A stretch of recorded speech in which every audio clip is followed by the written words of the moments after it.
partnership between City Gallery Wellington, Te Whare Toi, and Te Kahui Whaianga, the New Zealand Institute of Architects Wellington branch. Just before I hand over to Tina Williams from the Wellington branch to introduce tonight's speaker, Alistar Luke, I'll leave you with a couple of brief housekeeping pointers.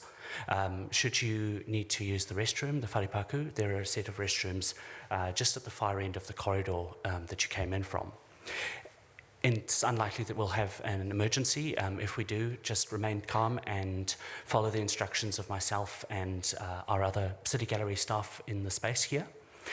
If we need to evacuate the building, the emergency exit is the doors that you came through from, and then just turn to the left and head through 2 sets of glass doors.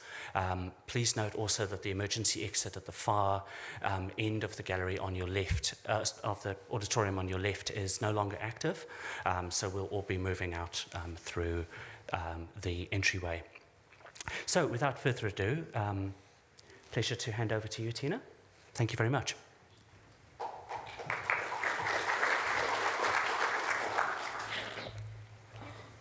Tēnā tātou katoa. Welcome, everyone. Well, today marks a momentous occasion. Not only do we have the opportunity to hear about an iconic building, but we're also, as the Wellington branch of Te Kahui Whaianga, welcoming a new sponsorship partner to City Talks. Asa Abloy, represented tonight by Matthew Collett, have generously chosen to share in our aspirations for thought-provoking, publicly accessible lectures about our built environment. And they've made it possible to reach you in the virtual world. Our in-person audience, of course, is very dear to us, but it's a significant moment as it makes it possible for these talks to reach wider audiences and to preserve them for future reference. A huge thank you to Asa Abloy, and we look forward to working with you into the future. But now to tonight's presenter. Alistar Luke is principal at Jazzmax Wellington Studio and has been practicing and perfecting architecture for over 35 years. In private practice, alongside his stunning partner Sharon Jansen, of course, they were commissioned by Helen Sutch to update and restore the modernist masterpiece central to today's talk. The Sutch-Smith House, originally commissioned by Bill Sutch and Shirley Smith in 1953, was arguably one of modernist architect Ernst Plishke's most notable works, ascending to a modernist purity he had always strived for. 68 years on since its initial construction, this house now holds many stories. And to tell them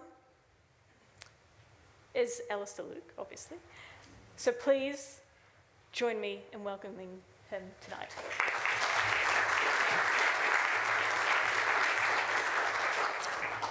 Kia ora and thank you. I've delivered this talk many times, or versions of it, and apologies to anyone who's seen it before. If you're back again, good luck.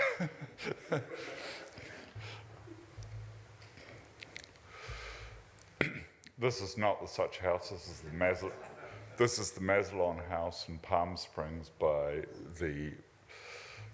Plischke's compatriot Richard Neutra, and 650 square metres of pure modernist architecture to house the Mazelon's art collection. It was bought through Sotheby's by a Chicago businessman who promised to uphold it.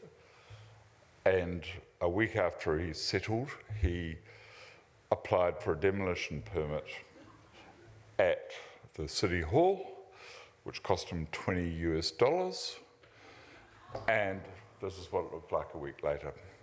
So we do these demolitions in New Zealand, but we also do what I would call incremental destruction of modernist architecture. This is the Griffin House in Nelson. It's the last house that Plishke designed in New Zealand, and it's the only house he designed in Nelson. You can see, oh, I've got a pointer, sorry. You can see, doesn't work.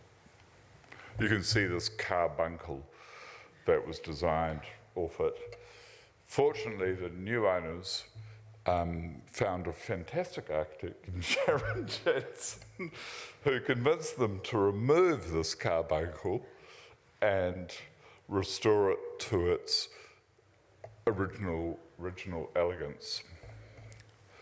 This is our guy, Ernst Anton Plishke, born in 1903. I was about to say 2003, that'll make him a very young man now. Plishke studied at the Meisterschule of the Academy of Fine Arts in Vienna under the teaching of Peter Behrens, who was one of the pioneers of European modernism. Other people that either worked for or were trained by Peter Behrens included Wolfgang Gropius, Mies van der Rohe, and Le Corbusier. So he was in esteemed company. After he graduated top of his class from the Meisterschule, he joined Peter Behrens' office. His early, more independent work was in furniture design and apartment fit-outs. The chairs that you see are Plishke's. This is the apartment of the ceramicist Lucy Ree, well-renowned ceramicist, and it has been, with Viennese precision, fully rebuilt inside the Furniture Museum in Vienna, run by Eva Ottlinger. That's the bedroom. Plishke went to New York in 1929, really bad timing, and worked with another person from the Meisterschule, William Muschenheim, but the timing was bad. He designed high-rise buildings with Muschenheim and houses, this one in the Hamptons, but Wall Street went bleep, and Plishke went back to Vienna.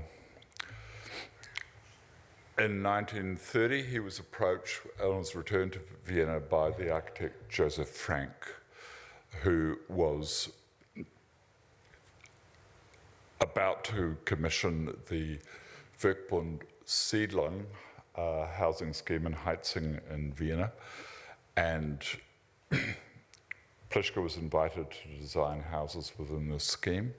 The other architects included in this scheme were Gerrit Reitfield, J.P. Oud, Joseph Frank himself, Joseph Hoffmann, Adolf Loos, and, if I didn't mention him before, Heinrich Kolker. So he was again in very esteemed company at a very young age. He wasn't yet 30. These are the houses that Plishke did for the Werkbund, and these are still fully existent today in immaculate condition. That's the approach to his houses. In 1931, he got probably the most important commission that he'd received, which was the Arbeitsamt in Liesing, which is the 23rd district of Vienna, which has been recognized as one of the most important interwar modernist works in Vienna. The Nazis were so incensed by its modernist attributes that they chose to cover this building with wooden shingles painted to look like bricks. The Arbeitsamt was lovingly restored by one of Plishke's pupils, Hermann Czech, who I've met, and he is among the architectural elite of Vienna. So it was restored in 1998 to its former glory. That's one of Plishke's drawings of the facade. That's the interior. The other major commission that Plishke had at this time was the Walter Gemmerith House at Altersee, which was near Salzburg. And you can sort of start to see his modernist residential inclinations with this floating roof, a la Jean Prouvé, if you like, I don't know. This house is maintained to this day in immaculate condition. In 1935, Plishke married Anna Langnisch-Witzer, and she collaborated with Plishke throughout his life as a landscape designer, and that was an extraordinary collaboration. She worked on most of his residential projects in New Zealand and when he returned to Vienna.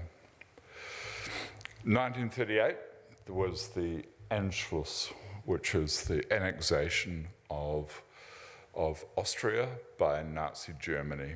Hitler arrived with his army, and he wasn't greeted with protest, he was greeted with celebration.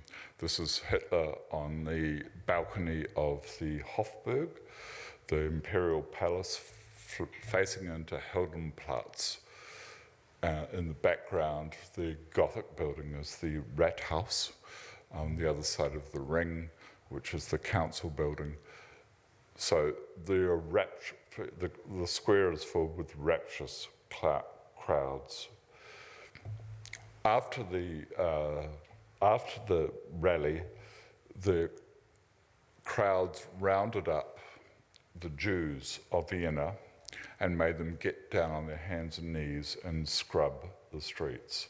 Of course, far worse was to come for the Jews, but this act of, forget it, this act typified where the Viennese were at. In the Albertina, or the square across from the Albertina in Wien, this memorial, amongst other anti-fascist memorials, has been erected of a Jew scrubbing the street. This was a real problem for Anna and Ernst.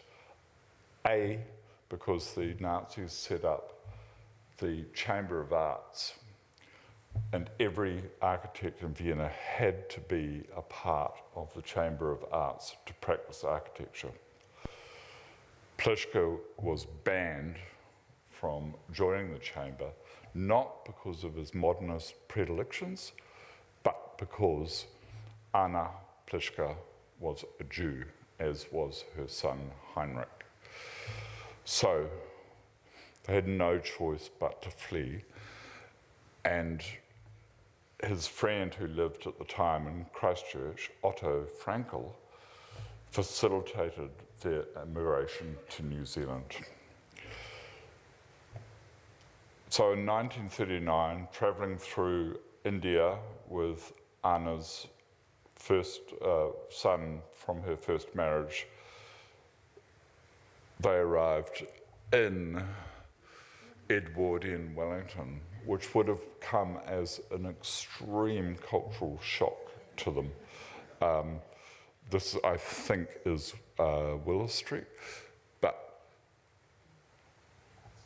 the problems of them being here became even more extreme.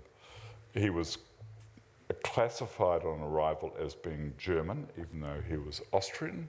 His wife was also classified as being German, even though she was Austrian. And he had to report monthly to the Aliens Emergency Council under the Alien Emergency Regulations. He was regularly dobbed in by neighbours for what they thought was suspicious activity. Anna was also dobbed in for suspicious activity. The irony was that the Alien Emergency Council thought that Plishke was a fascist, but they also thought that Anna was a Bolshevik. In 1940, they bought this house in, at 81 Todman Street, which is about as Plishke as you could get, not.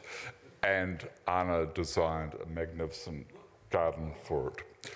Plishke made efforts to modernise the house, which were in vain. It was always going to resist that. Otto Frankel also assisted Plishke to get employment at the Department of Housing, which was incredibly important because it meant that he wasn't going to be interred. He was now working for the government effectively, and his any interment was forestalled, but the reports of his activities continued. Initially, he worked with Gordon Wilson, doing a number of housing schemes, which were infuriating for him because they were so drastically altered. There was a great deal of fear amongst people about the degree of his modernist inclinations, and he was zealot about those inclinations. So he had a falling out with Gordon Wilson and transferred to another part of the department and went into town planning. So he did the town planning for Mangakino, for Kaingaora, and for, as you might recognise, for the town centre in Nainai.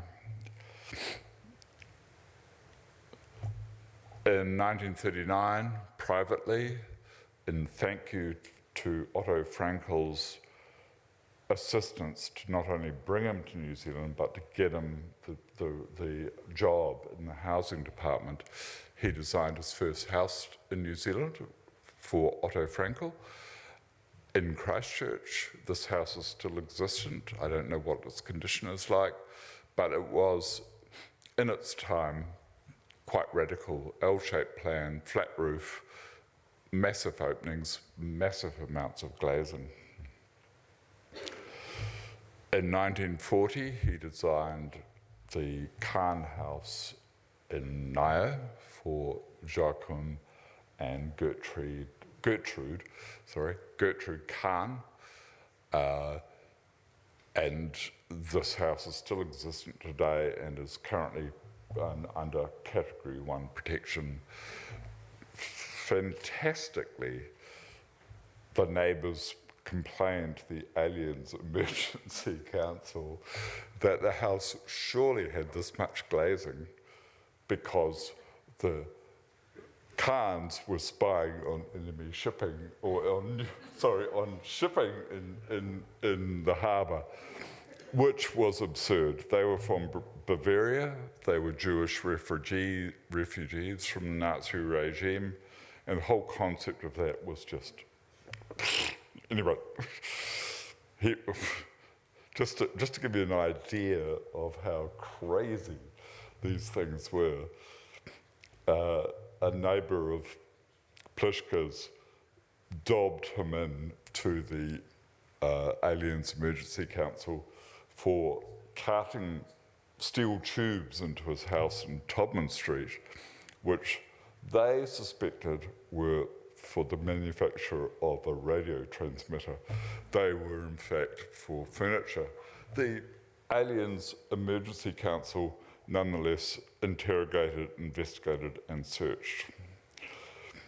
Plishke also was having a significant amount of problems with the New Zealand Institute of Architects. In 1947, he published Design and Living, his manifesto on modernism.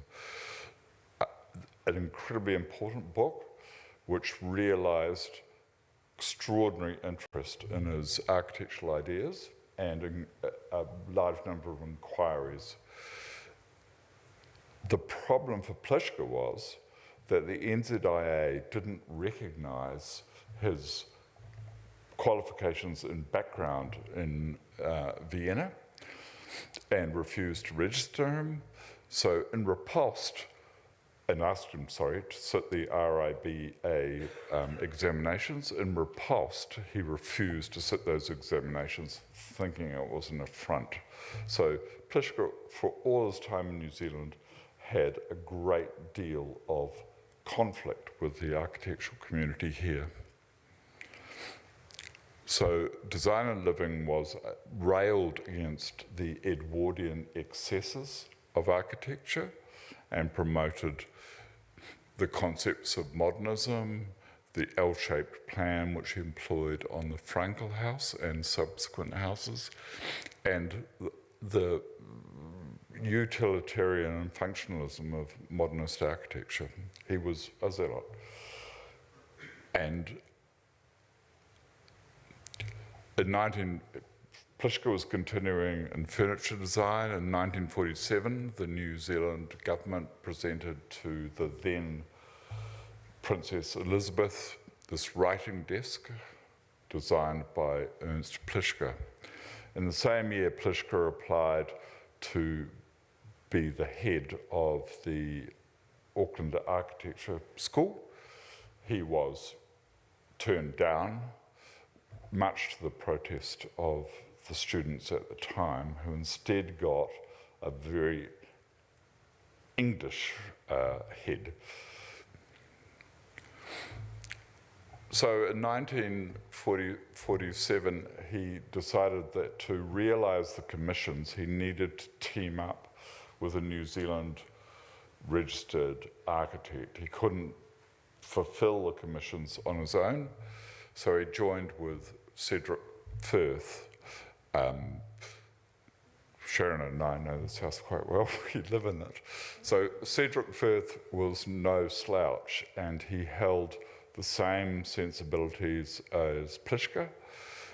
So they teamed up, including with Robert Fantle, another refugee, Bob Fantle, and with Anna Plishke, the former practice Cedric Firth Architects.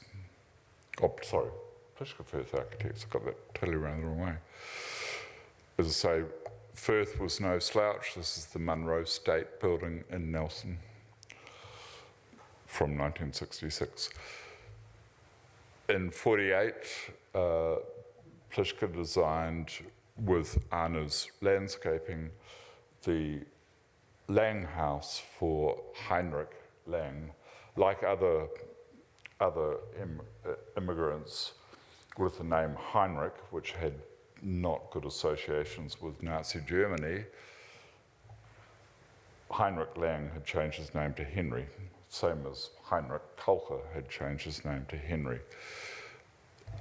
This also exhibited a L-shaped plan, and with the clear story, it's still existent, but has been incrementally ruined. The Sutch-Smith House, another L-shaped plan from 1948 in Belmont in Lower Hutt. This is still existent. I don't know what condition it is. It was sold 4 or 5 years ago. I have no idea what it looks like. Probably his most remarkable work at the time was the Giles House in Raumati, where with the help of, I think, of Bob Fantle, who was his master detailer, they achieved the floor-to-ceiling glass, the recessed lighting, the railing around the balconies, which became a signature of his work where people could afford it. This is the Giles House as well, and furniture by Plishke. and built-in furniture. The whole concept was of the built-in. The Henderson House in Alexandra for Russell and Barbara Henderson. This was a departure for Plishke. He thought that stone was medieval, and it was Barbara Henderson who persuaded him that stone was the essential cladding in this location. Russell Henderson was an outstanding citizen in the community of Alexandra, publicly. Privately at home, he was a monster. Barbara Henderson was the person who with Plishke, realised this design. I worked on this house for the Henderson Artisan Residence Trust, which was led by Graham Sidney, Sam Neill, and the Perpetual Trust in in Dunedin. I was fired from the project because Jazzmax was too expensive, which was ironic because we were doing the job for free. Other work that Plishke did in this time, outside of the residential work, was the Abel Tasman monument in, above Liger Bay in Golden Bay, commemorating 300 years since he had made, we didn't make landfall, he had arrived in New Zealand. It's a stunning piece.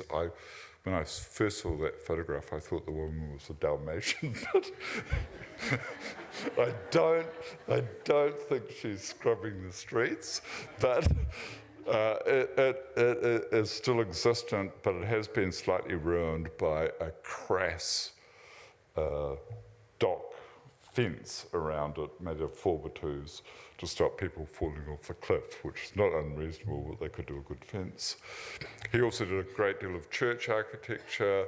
This is St Mary's in Taihape, which is a remarkable building and worth going to see after you've had a cheese Danish at Brown Sugar Cafe. St Martin's in Christchurch, which is still fully existent. There's some earthquake damage which was being repaired. The interior is extraordinary. And of course, Massey House in Lambton Quay, which is probably Plishke's seminal work in Wellington. The first curtain wall building in Wellington, something quite in departure from its Edwardian cousins, and with a little Corbusian flourish on the roof. This project, unfortunately, caused the fallout between Plishke and Firth, because Firth had secured the commission and believed that he should be the designer. But at the time, Firth was actually working in housing in New York with the UN and couldn't do that. But they split up, and Plishke, after that, went it alone with Bob Fantle and Anna Plishke. That's the boardroom, which I think would still stand up today. So in 1951, Bill Sutch and Shirley Smith returned to New Zealand from Bill Sutch's engagement with the UN, mostly involved with UNICEF. So Bill Sutch was an economist, a formidable intellectual, a very charismatic man, a connoisseur of the arts, a prolific author. What else can I say about them? A lot about him. He was progressive, he was socialist, he was involved in this establishment of the Architecture Centre. His wife, Shirley Smith, was a lawyer, her accomplishment,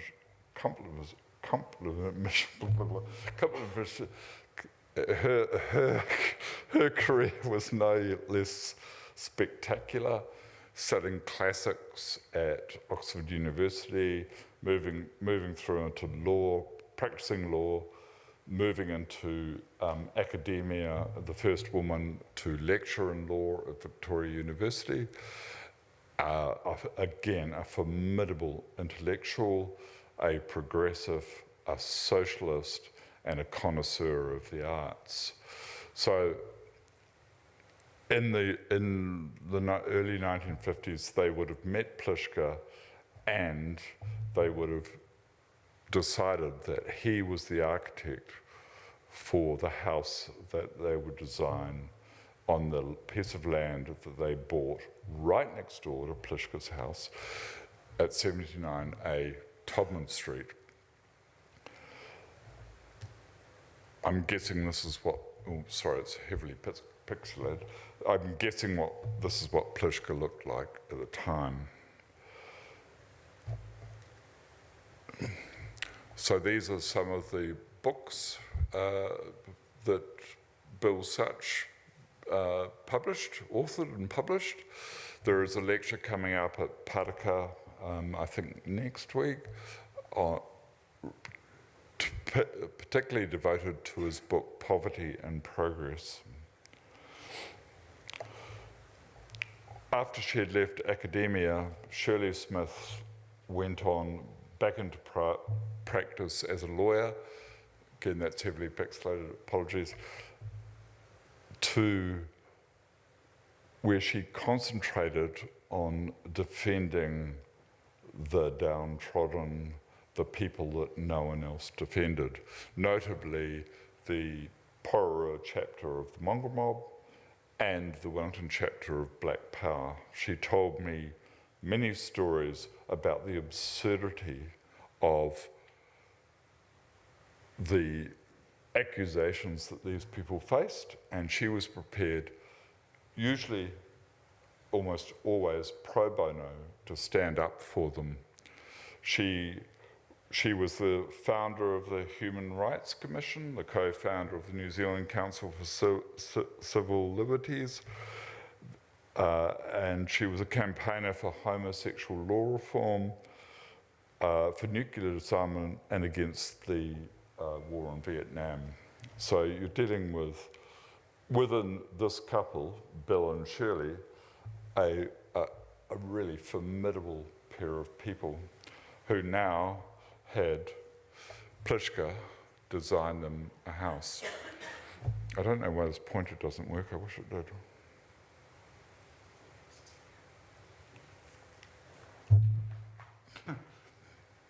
Anyway, this is a slightly odd drawing because it combines the upper floor plan with the lower floor plan.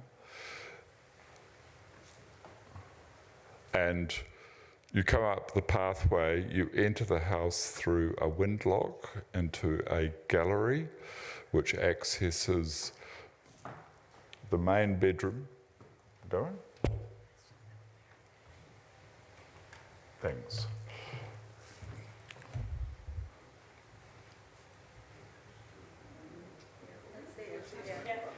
Oh. Ugh.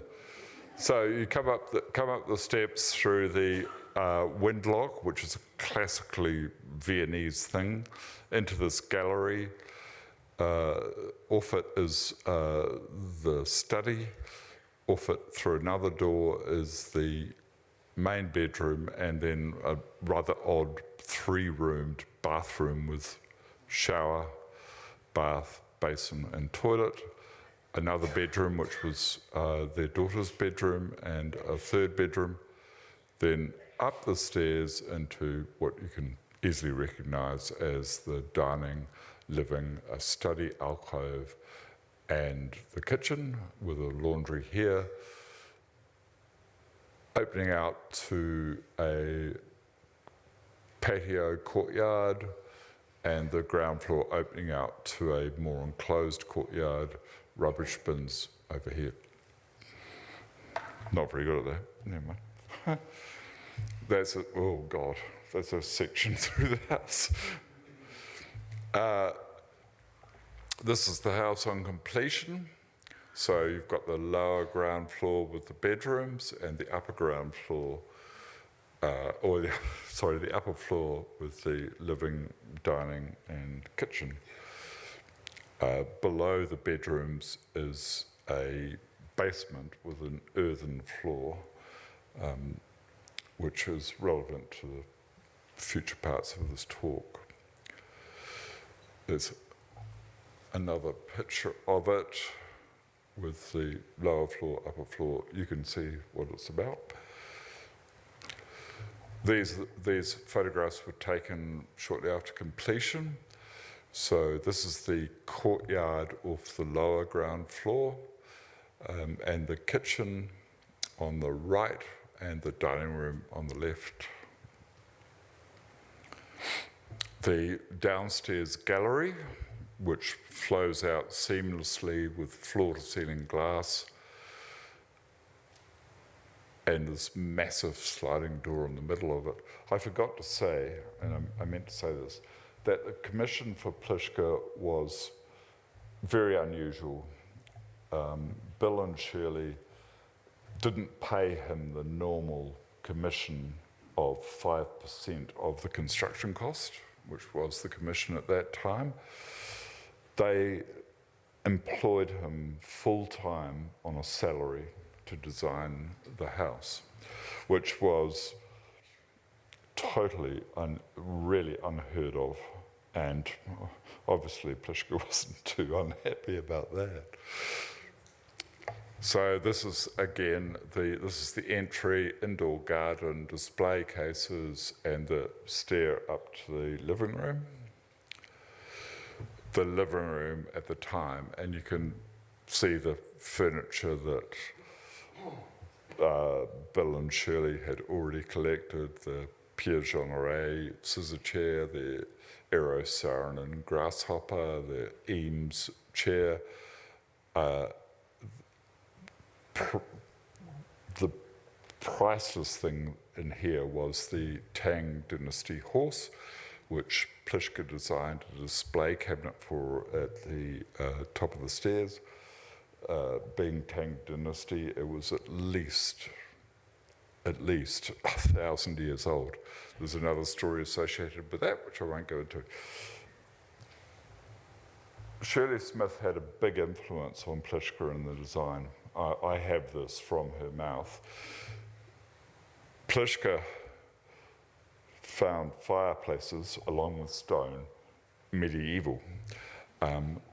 Shirley said, no, there is a fireplace. And she was, as I said earlier, a formidable woman, and she would not be defied. So a fireplace, a stone fireplace in rough-hewn basalt was installed. The unusual thing about this room was that they both had quite a substantial collection of art at this time, but in this room, because of cabinets, windows, etc., there was absolutely nowhere to hang it, which will also be corrected. What is it? 10 past 7. I'm sorry. What time do we finish? This is the dining alcove in the house with these built-in cabinets with a mosaic tiled top, which was designed and laid by Jeff Nees. The table is by Ernst Plishke, which I was only told about the other day. I thought it was Hans Wegner. The chairs, I think, are certainly Hans Wegner. Through his international connections, Sutch and Smith had abilities to acquire things that I don't think anyone else in New Zealand had at the time. So the mosaics came from Milan, the curtains come from Jim Thompson, silk curtains come from Jim Thompson in Bangkok, and the furniture mostly Danish, excepting for the Plishke table. This also extended to numerous things in the house, from crockery to cutlery. It was tasteful and elegant beyond anyone else's imagination. This was the terrace looking back into the main house, into the living room. In '74, after quite years of surveillance by the SAS, Sutch at this time was the very high-level public servant in the Department of Trade and Industry. He was arrested in Arrow Street on a rainy night in September 1974 after a meeting with Dmitry Razgorov, who was a known KGB agent and worked at the Russian embassy. Dmitry fled down the street. Whatever the SAS thought, they thought he was passing Razgorov classified documents. Sutch said no, Razgorov was actually seeking to defect.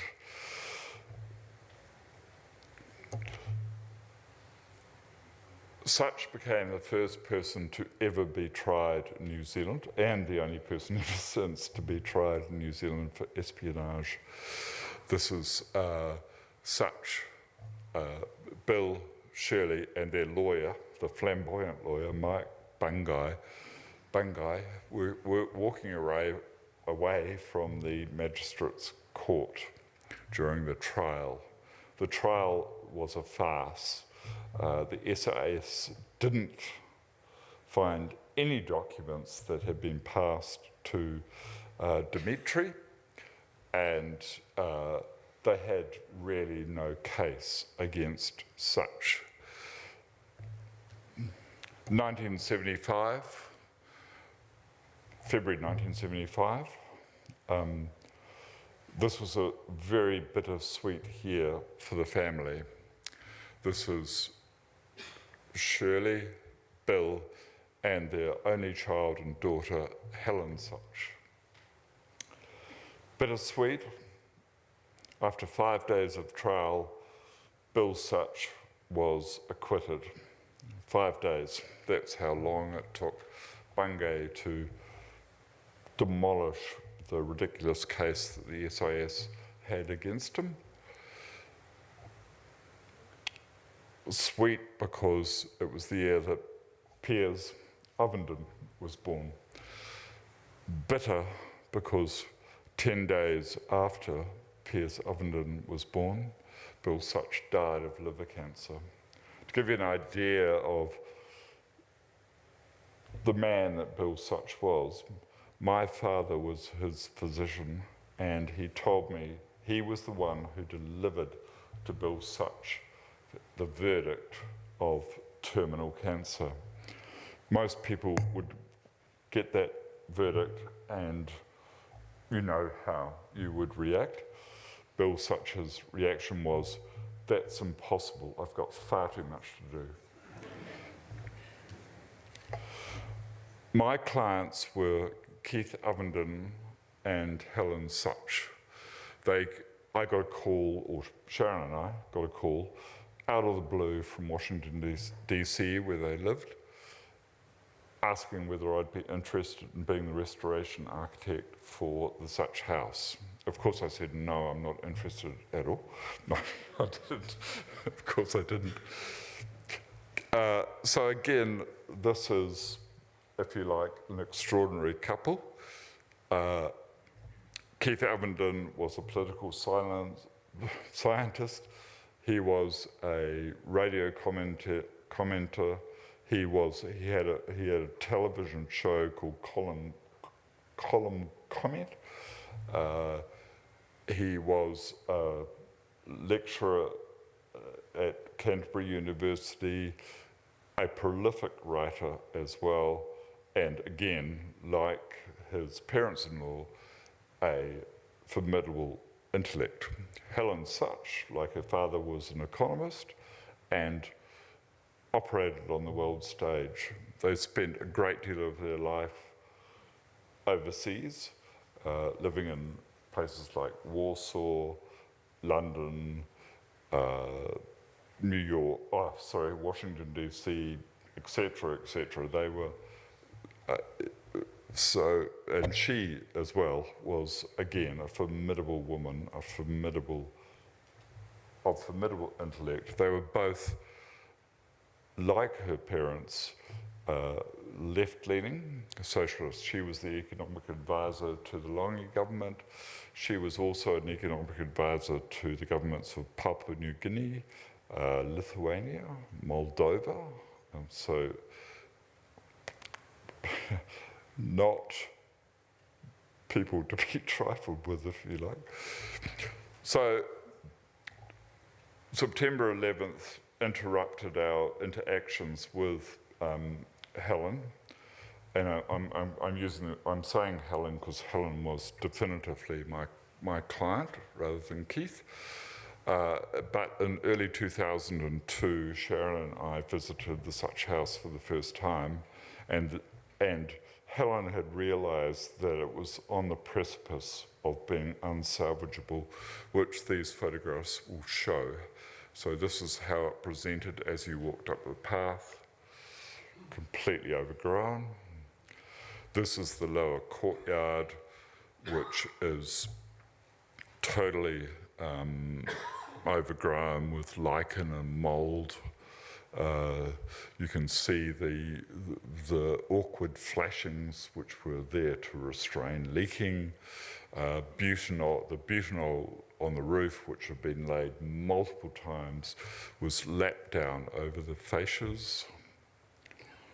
It was on edge. This is the lower courtyard, which you might, remembering from the earlier photographs, was this beautiful Sydney Gosford sandstone, now completely overgrown, the sliding door totally inoperable. The roof of the lower floor, the two cages you can see are the downpipes. The water is obviously not getting to them. The cantilevers of the roof sagged, and that's where the water accumulated, and it leaked. It leaked like a sieve. The only insurance that they couldn't get was for leaks. They could get insurance for fire, because that was never going to happen. I should say that at this time, Shirley, who I met, and whose company I enjoyed incredibly, she was remarkable, had become something of a recluse. She still had this idea that the SIS were spying on her. She hadn't really recovered, I think, from the trauma of such as arrest and trial. And she also had become a hoarder, but she was still one hell of a formidable woman. That's another shot of the roof and the lower courtyard. This is the upper courtyard, which was, and is now, and was then, clad in basalt. It was completely invisible. This is the entry, which was quite difficult to negotiate for all of the things within it. The staircase, again, quite hard to negotiate, but still doable. The living room, where you can still see the Hans Wegner folding chair, the Pierre-Jean Array scissor chair, the Eros Saarinen grasshopper, and right at the bottom in the middle of the picture, Sharon and my youngest. Another view of that. A view of the main entry. A view across the courtyard through the main entry with the staircase. This is, as I say, just after it was finished, it's completely unoccupied. Plishke also offered me another challenge, was that he'd mortared all of the courtyard stones here against the wall, but had put a channel under it to drain water away, which you were unable to access. So my solution was to put in loose laid stones that could be lifted up to clean out that channel. The problems that the concealed channel caused were enormous. You can see the channel there. In the rain, the courtyard still does go black, but in the sun, it dries out and is fine. So looking through the courtyard to the entry, the gallery and entry, the wall panels and matte plywood,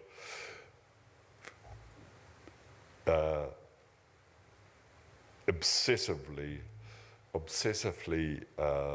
selected by Plishke through an apprentice builder on the project who had to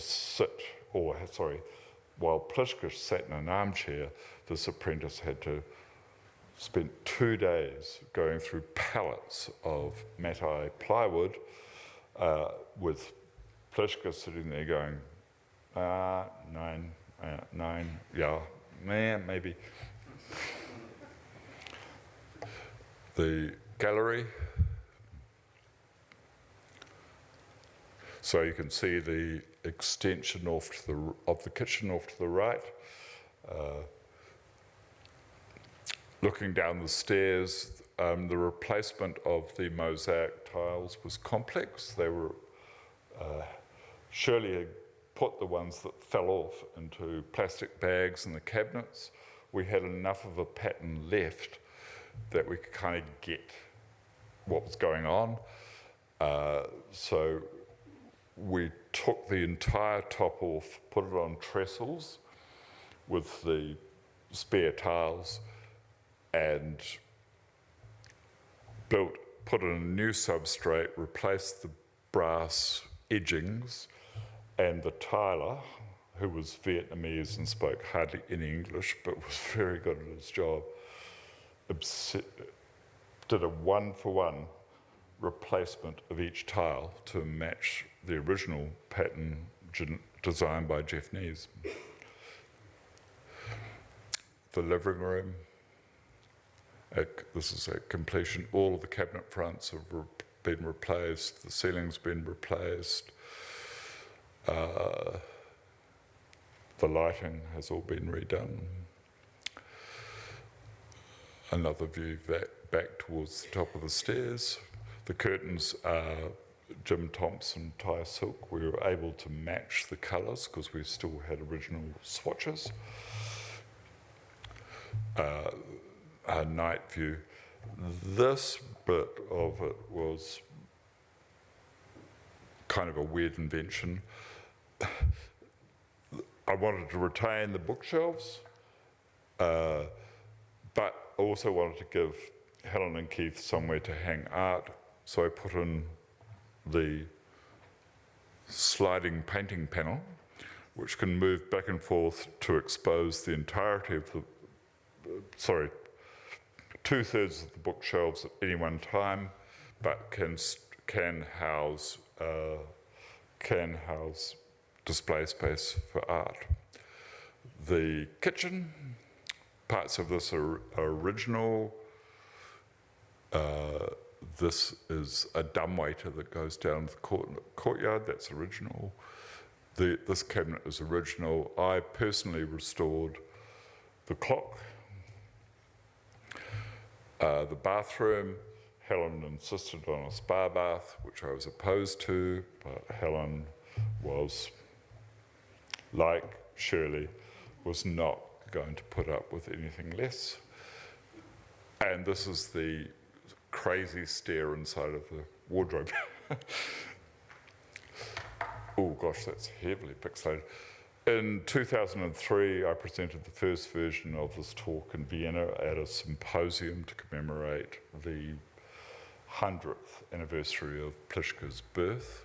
This kind of tacky, slightly tacky graphic was what they produced.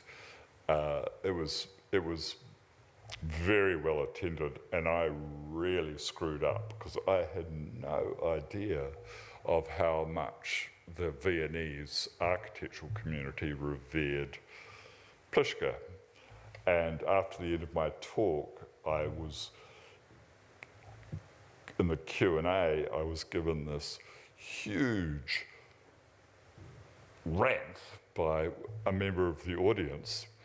And when it was translated to me, it basically amounted to, it is impossible that Plishke made the mistakes that you were referring to. He couldn't possibly do this. You are wrong. It must have been the contractor who made these mistakes, not Ernst Plishke. I replied that Ernst Plishke lived next door. And he supervised this contract so intensely that the very first contractor for the house walked off the job because they'd had enough of him. I think that silenced him, but he did talk to me at a dinner afterwards. I think he was still angry. It was Herman Czech. And he came and talked to me, thanked me for the talk, said it was great, da-da-da-da.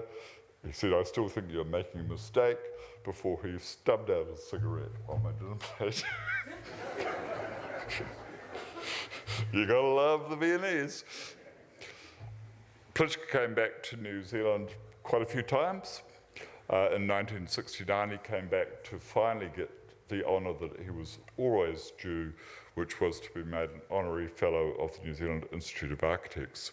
This is a later visit where he met and observed the architecture of Athfield. I think you get the body language, I don't need to say anything. Keith Ovenden published a memoir of Bill and Shirley Smith in Bill and Shirley in 2020. This is very well worth reading.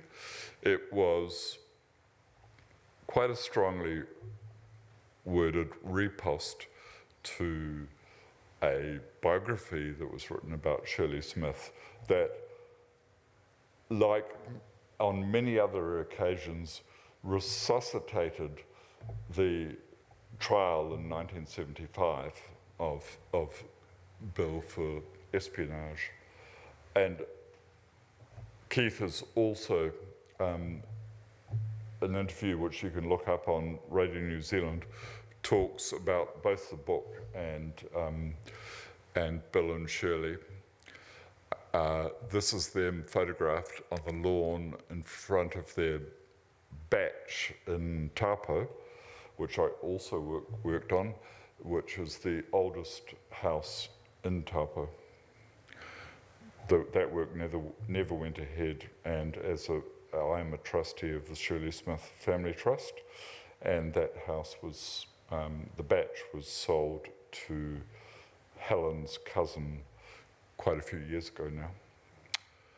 And that's the clock, and time's up.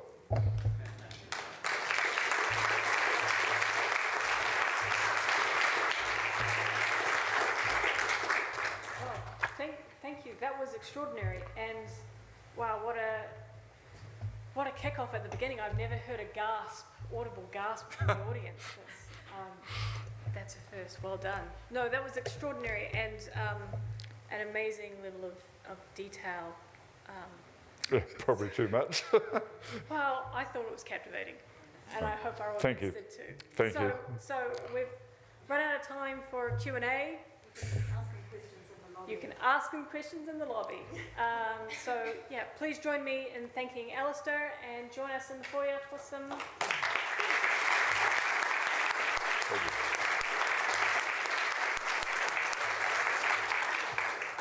Cool.